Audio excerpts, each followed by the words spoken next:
காலநிலை வலயங்களுக்கு ஏற்ப 10 தாவரவியல் பூங்காக்களை அமைக்க திட்டமிடப்பட்டுள்ளதாக பிரதமர் தினேஷ் குணவர்த்தன தெரிவித்துள்ளார். இதற்கமைய காலி, வவுனியா, அம்பாறை, பொலனறுவை மற்றும் தெனியா ஆகிய இடங்களில் தாவரவியல் பூங்காக்களை விரிவுபடுத்துவதற்கு திட்டமிடப்பட்டுள்ளதாக பிரதமர் பாராளுமன்றத்தில் தெரிவித்தார். மேலும் கருத்து தெரிவித்த பிரதமர் தினேஷ் குணவர்த்தன 10 தாவரவியல் பூங்காக்கள் அமைக்க திட்டமிடப்பட்டுள்ளது.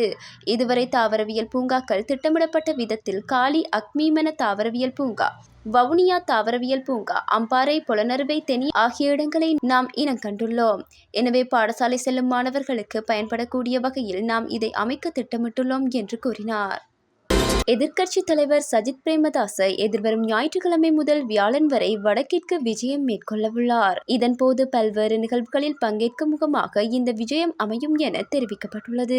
அதன்படி பிரபஞ்சம், திறன் வகுப்பறைகள், கட்சி நடவடிக்கைகள் உள்ளிட்ட பல்வேறு நிகழ்வுகளில் பங்கேற்கவுள்ளார். மன்னார், யாழ்ப்பாணம், கிளிநொச்சி உள்ளிட்ட மாவட்டங்களில் இடம்பெறும் நிகழ்வுகளிலும் பங்கேற்கவுள்ளார் என குறிப்பிடப்படுகின்றது. ஸ்ரீலங்கா அதிபர் தேர்தல் நெருங்கி வரும் நிலையில் சஜித்தின் இந்த விஜயம் முக்கிய விஜயமாக அமையும் என சுட்டிக்காட்டப்படுகின்றது. இதேவேளை அதிபர் ரணில் விக்ரமசிங்க கடந்த மாதம் வடக்கிற்கு உத்தியோகபூர்வ விஜயம் மேற்கொண்டிருந்தமை குறிப்பிடத்தக்கது. 4000 விவசாயிகளுக்கு 40 லட்சம் ரூபாய் பெறுமதியான பாராசூட் நாற்றங்கால் தட்டுக்களை 25% மானியத்தின் கீழ் வழங்குவதற்கு தீர்மானம் எடுக்கப்பட்டுள்ளது.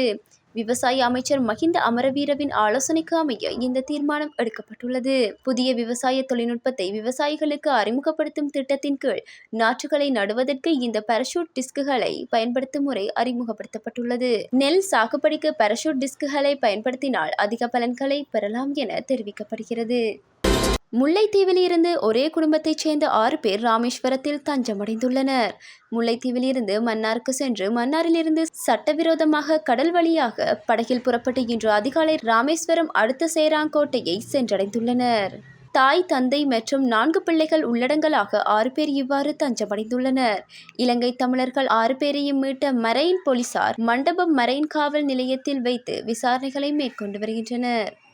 கிரிந்த கடற்கரையில் குளித்த இந்திய தம்பதிகள் நீரில் மூழ்கி உயிரிழந்துள்ளதாக செய்தி வெளியாகியுள்ளது. கடற்கரையில் பலத்த அலைகளால் இழுத்துச் செல்லப்பட்ட நிலையில் நீரில் மூழ்கிய இருவரும் மீட்கப்பட்டு வைத்தியசாலையில் அனுமதிக்கப்பட்ட பின்னர் உயிரிழந்துள்ளதாக போலீசார் தெரிவித்துள்ளனர். உயிரிழந்தவர்கள் இந்திய பிரஜைகளான 35 வயதுடைய ஆண் மற்றும் 33 வயதுடைய பெண் என அடையாளம் காணப்பட்டுள்ளனர். உயிரிழந்தவர்கள் திருமணமான தம்பதிகள் எனவும் அவர்களது குடும்பத்தினருடன் இலங்கைக்கு விஜயம் செய்திருந்த போது இந்த சம்பவம் இடம்பெற்றுள்ளதாகவும் ஆரம்பகட்ட விசாரணைகளிலிருந்து தெரியவந்துள்ளது. உயிரிழந்தவர்களின் சடலங்கள் தெபரவெவ வைத்தியசாலையில் வைக்கப்பட்டுள்ளதுடன் சம்பவம் தொடர்பான மேலதிக விசாரணைகளை கிரிந்த போலீசார் முன்னெடுத்துள்ளனர்.